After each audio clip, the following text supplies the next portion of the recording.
Брвеница конечно ќе добие канализациона мрежа за отпадните води. Денеска започна втората фаза од проектот со која ќе биде опфатена главната улица и куќите во тој дел.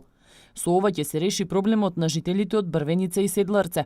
Денеска целата механизација беше на терен. Интензивно ќе се работи до целосното завршување на проектот. Прошлата година почнавме и се постави еден добар дел низ главниот пат, тоа е главен колектор, ова исто така продолжување на главниот колектор и ќе продолжи скроз до реципиентот, до река Вардар, кај што ќе има претретман физички, пред да се испушти вода во река.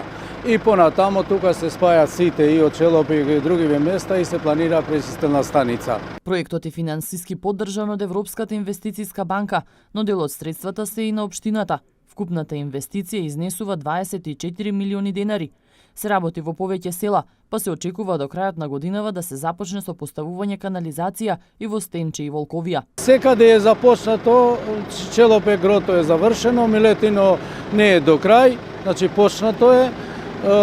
Теново има еден добар дел, остана Блаце нема, Стенче, Волковија, ама тие се помали села, кај што ми е и во програмата годишната за инвестиција ова година се офатени и тие населени места. Општината ќе треба да ја доврши секундарната и терцијалната мрежа. Со овој проект ќе бидат опфатени 3200 жители, а предвидениот период за изградба е 6 месеци.